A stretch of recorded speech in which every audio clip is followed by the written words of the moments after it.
ये आपके समक्ष एक दृश्य हमने बनाया है, इसको आप ध्यान से देखिए। यह क्या है, क्या दिख रहा है? यह एक राजनीतिक मंच दिख रहा है। तमाम पार्टियां जो है अपना अपना एक राजनीतिक मंच हर शहरों में बनाती हैं, आपने देखा होगा। और उस पार्टी का देखिए वहां पे एक बैनर लगता है, फला पार्टी का नाम, इस तरह का एक बैनर लग जाता है और वहां एक वक्ता के बोलने के लिए लगा रहता है और उसके बाद तमाम कुर्सियां लगी रहती हैं, आगे जनता बैठी रहती है उनके समाज की। जिस समाज की लगभग पार्टी रहती है उस समाज की जनता वहां ज्यादा मात्रा में रहती है। अब मैं प्रजापति समाज से पूछना चाहता हूं, क्या इस तरह का कोई राजनीतिक मंच आपने इस शहर में, इस प्रदेश में कहीं देखा है? क्यों नहीं देखा? कोई आया ही नहीं, कोई बना ही नहीं। कहां से आएगा? कहां से आएगा? वहाँ कोई संघर्ष करना चाहता ही नहीं। भाई क्यों करेगा संघर्ष? कहाँ से दूसरे की संघर्ष करने का मतलब है लोगों के नजर में अपने आप को चढ़ाना, लोगों का टारगेट बनना, तमाम लोगों का विरोध सहना, कुछ हंसी का पात्र बनना, कुछ रिजेक्ट होना, इन तमाम चीजों का सामना करना पड़ेगा। और कहीं से नेता ढूंढने से नहीं मिला है किसी समाज को। अगर हरिजन समाज यह सोचता कि मैं अपना नेता पैदा करूंगा तो पैदा नहीं कर पाता। क्या होम जॉब करने से किसी का नेता पैदा हुआ है? नेता तो बनना पड़ता है, नेता हमेशा बन करके निकलता है। उसके बाद एक राजनीतिक मंच अभी तक प्रजापति समाज का पूरे उत्तर प्रदेश में, पूरे भारत में किसी जिले में हमने तो नहीं देखा। अन्य जातियों का राजनीतिक मंच हमने देखा है। यादवों का राजनीतिक मंच जिस पर पार्टी का नाम लिखा था समाजवादी पार्टी, हरिजनों का मंच हमने राजनीतिक मंच देखा जिस पर लिखा था बहुजन समाज पार्टी। हमने अन्य जातियों का भी देखा है। आप देख लीजिएगा, इस तरह के मंच आपको कभी नसीब नहीं होगा। और अगर इसी तरह से अगर आपकी मानसिक सोच रही तो कभी नसीब होगा नहीं। चलिए मैं आपसे एक सवाल पूछना चाहता हूं, यादव समाज के सबसे बड़े नेता का नाम आप बताइए।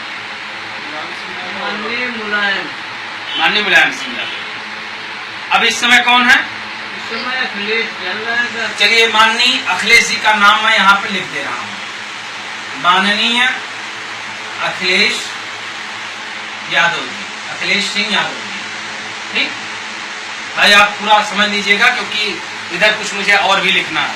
ठीक, अब हरिजन समाज की सबसे बड़ी नेता बहन मायावती, सुश्री बहन कुमारी मायावती।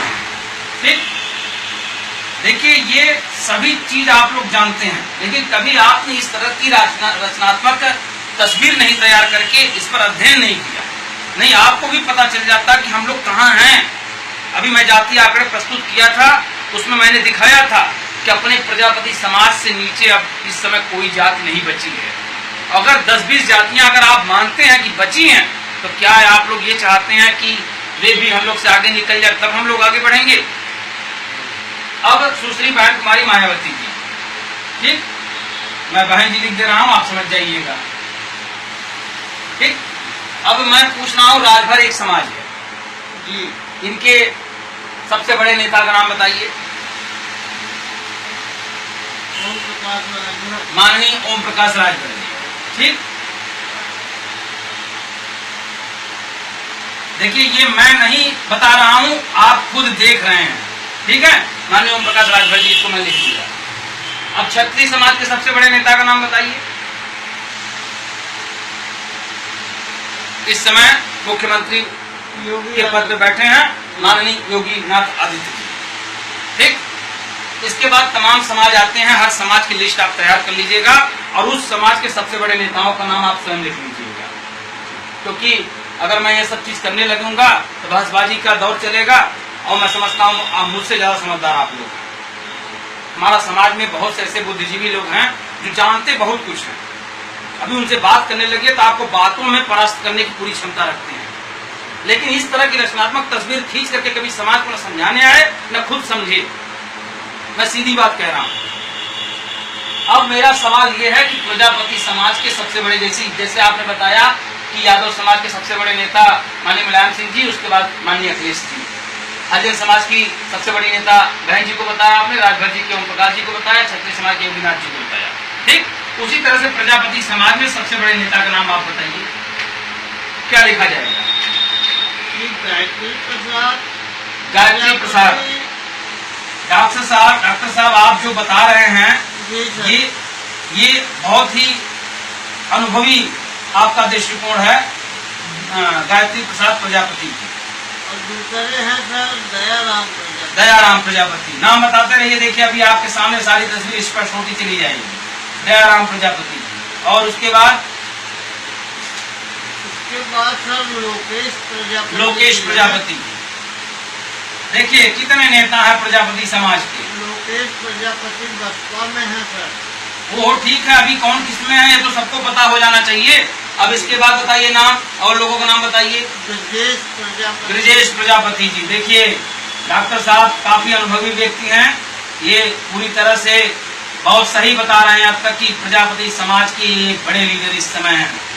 उसके बाद सर प्रेमचंद्रा प्रजापति। प्रेमचंद्रा प्रजापति और महेश चंद्रा प्रजापति।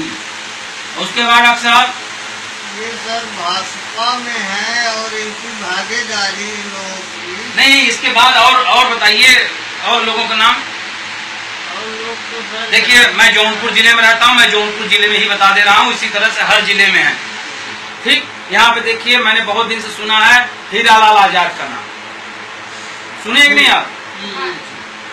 उसके बाद इसी तरह से हर जिले में नंद किशोर जी हैं और फलाजी है, ढेका जी हैं, तमाम लोग नेता हैं, पूरी तरह से समाज में ये लगे हुए हैं। इसी तरह से आप इटावा चले जाएंगे तो वहाँ कोई और है, मैनपुरी चले जाएंगे कोई वहाँ और है, मतलब हर जिले में एक प्रजापति समाज के 2, 4, 6 बड़े बड़े नेता हैं। इटावा में भी हैं, तो रायबरेली में भी हैं, आजमगढ़ में हैं, यानी कोई ऐसा जिला उत्तर प्रदेश में नहीं है जहाँ प्रजापति समाज के 2, 4 बड़े बड़े लीडर न हो। उसके बाद भी अपना प्रजापति समाज जाति आंकड़े में सबसे नीचे, ये स्थिति है समाज की। मैंने बताया था उस वीडियो में कि जब तक घर का एक मालिक नहीं होगा तब तक घर नहीं चलेगा। विकास भी नहीं हो पाया प्रजापति का, और जब 100 मालिक रहेंगे, 4 मालिक रहेंगे, 55 मालिक रहेंगे तब। अरे भाई ये देखिए, इनसे अध्ययन कीजिए कि जब यादव समाज में सिर्फ एक मालिक, आज अगर अखिलेश यादव जी कह दें कि जौनपुर में फला जगह ये अपने समाज के साथ अत्याचार हुआ है, थाना फूंक दो, तो कई मिनट लगेगा बताइए जरा। उनको न अपने जेल जाने की चिंता होगी, न अपने सूली पे चढ़ने की चिंता होगी, अभी पूरा का पूरा थाना और थानेदार सहित मार करके पूरी तरह से आग लगा दी। ये मुखिया का मतलब महत्व होता है। अभी बहन जी अभी कह दें हरिजन समाज के रोड पर सुबह से लेकर के शाम रात 8 बजे तक बैठे रहना है, हरिजन समाज भी पहुंच जाएगा और कोई माय गलत पैदा नहीं है, लाठी चार्ज करो, सारे मारो, लेकिन हम हटेंगे नहीं, क्योंकि बहन जी कही है सुबह 8 बजे से पहले कतई मत हिलना। ये नेतृत्वकर्ता का महत्व होता है। लेकिन जरा बताइए इन नेताओं के कहने पे कौन प्रजापति समाज का व्यक्ति आज उठ करके खड़ा हो जाएगा या कहीं बैठ जाएगा धरने पे, कहीं कुछ करने वाला है? और ये जितने नेता हैं किसी न किसी के सपोर्ट में कुछ जरूर धरना प्रदर्शन वगैरह करके फुट सीना ठोक रहे हैं अपनी समाज में। देखिए गायत्री जी प्रजापति के ऊपर कौन नेता है? कौन नेता है गायत्री जी से भी ऊपर? भाई ये तो किसी के नकेल में है ना जी, अखिलेश जी हैं। अखिलेश जी के नकेल में है गायत्री जी। देखिए मैं लाइन खींच रहा हूँ, तीर बना रहा हूँ, ठीक। और ये दयाराम जी किसके नकेल में है? अखिलेश जी के। उसके बाद ये लोकेश जी किसके नेतृत्व में है? बहन जी के, ठीक। ब्रजेश जी किसके नेतृत्व में है? योगी आदित्यनाथ जी के नेतृत्व। प्रेमचंद्रा महेश चंद्रा किसके नेतृत्व में है? ओम प्रकाश राजभर जी के नेतृत्व। अब बताइए समाज कहाँ जाएगा? समाज किसके साथ जाएगा? मैं यहां दिखा रहा हूं आपको, ये देखिए, ये समाज हमारा यहाँ 100 भाई, 100% भाई, हमारे पूरे प्रजापति, जितने भी प्रजापति हैं सबको यही खड़ा कर दीजिए। अब देखिए चींटे की तरह हर लोग लगे हैं इसी समाज को, क्योंकि इस समाज का नेतृत्व कोई नहीं कर रहा है।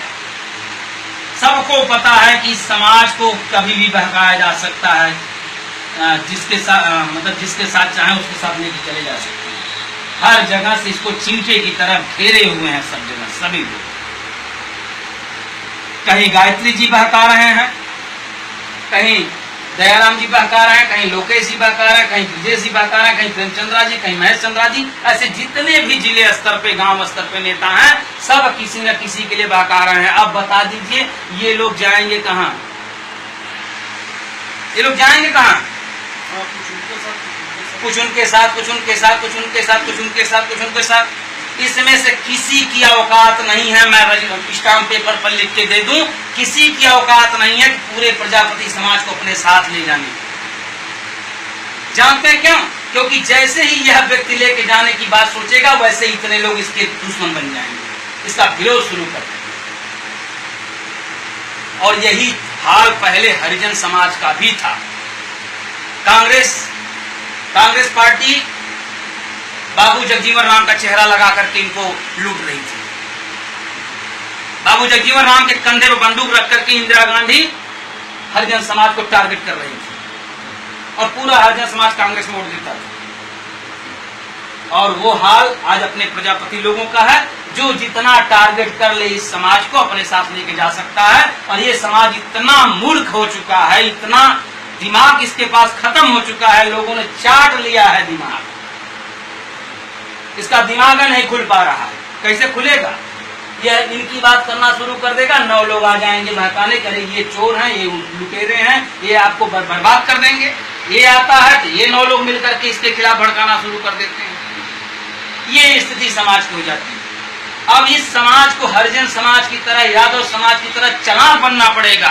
बात सबकी करो, सबके लिए हाँ हाँ करो, सहमति भरो, मैं आपके साथ, लेकिन अपना जो असली हित है, जिस तरह से एक राजनीतिक मंच जहां लगेगा, वहां आने के लिए अगर ये मानसिक रूप से केवल तैयार हो जाए तो सब कुछ संभव है। ये बात समझ में आई कि नहीं? जी सर। डॉक्टर साहब आप बताइए, इसमें कौन सी बातें मैंने गलत बताई? एक बात बता दीजिए कि मैंने गलत बताया है। आज मैं राजेश प्रजापति इस समाज का नेतृत्व करने के लिए निकला हूं। हमारे तमाम साथी तमाम जिलों में जाकर के प्रजापति समाज को कैडर के माध्यम से समझा रहे हैं।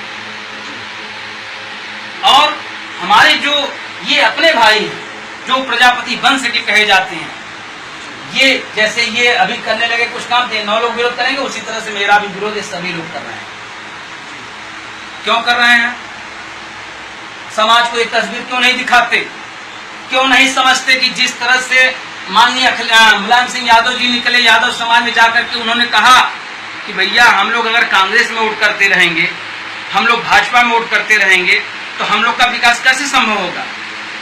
देख लीजिए ना, हरिजन समाज पूरी तरह से कांग्रेस में वोट दिया, क्या उसको सम्मान मिला समाज में? लेकिन मान्यवर कांशीराम साहब जब निकले, आए समाज में, उन्होंने समाज को बैठा बैठा के समझाना शुरू किया, समाज जागना शुरू कर दिया। अगर आज अगर मान्यवर कांशीराम साहब की तस्वीर यहाँ लगा दी जाए और यहाँ बाबू जगजीवन राम की तस्वीर लगा जाए और हरिजन समाज बैठा हो और कह दीजिए, लीजिए भैया माला अपने नेता को पहना दीजिए, तो बताइए किसको पहनाएगा? मान्यवर कांशीराम साहब को कि उनको क्या नाम है, जगजीवन राम जी? क्यों पहनाएगा? क्योंकि इनकी वजह से उसको सामाजिक सम्मान मिला। तो यह बात अपने समाज के लीडरों को समझना होगा। बहका करके समाज को ले जाकर के समाज को चलने की तरह चाल रहे हैं आप, चींटे की तरह इसको गुड़ समझ करके चाट रहे हैं आप लोग। इसको बंद करिए, अपना एक वजूद बनाइए अलग से। हम कोई अलग से काम नहीं बता रहे हैं, हम वही काम बता रहे हैं जो काम अन्य समाज के लीडरों ने किया वही काम आप भी कर दीजिए। आपको शारीरिक रूप से कोई कार्य करने की जरूरत है, केवल मानसिक रूप से आप तैयार हो जाइए बस। यहाँ न ईंट ढोना है, न आपको बालू उठाना है, न आपको कीचड़ उठाना है, न आपको धान काटने जाना है, आपको आलू करना। आप अपना सारा दिनचर्या, सारा काम करते हुए केवल मानसिक रूप से अगर आप सोच लें कि मुझे जाना कहाँ है, आप वहां पहुंच जाएंगे। यही हर जन समाज ने किया है, वही काम आपको भी करना होगा। अब साथियों, मैं अगले वीडियो में अगली जानकारी देने जा रहा हूं। इस वीडियो को आप लोग देखिए ज्यादा से ज्यादा और शेयर कीजिए, अपने प्रजापति का हर एक व्यक्ति के मोबाइल पहुंचा दीजिए, ताकि हमारा समाज जागे और खड़ा हो अपने एक राजनीतिक मंच के उत्थान के लिए, एक राजनीतिक मंच के उदय के लिए तैयार हो, ताकि उत्तर प्रदेश के तमाम जिलों में, तमाम शहरों में अपने भी राजनीतिक मंच देखने को मिले और अपना नेता, अपना मुखिया यहाँ भाषण देता हुआ मिले और अपने लोगों को बैठने की यहाँ भी जगह सुनिश्चित है, जैसे वहां बैठते हैं वैसे यहाँ भी। और जब तक आप इन भाइयों को पटकनी नहीं देंगे, तब तक ये भाई अपनी पूरी ताकत दूसरों के लिए लगाते रहेंगे। अगर ताकत लगानी है तो अपने साथ लगाइए ना भाई, हम लोग भी मजबूत होंगे। ऐसा नहीं है अन्य लोगों ने पार्टी बनाई, उनकी पनपी, अपनी क्यों नहीं पनपेगी, जरा बता दीजिए। ठीक है, तो अगले वीडियो में अगली जानकारी आपको देने जा रहा हूँ।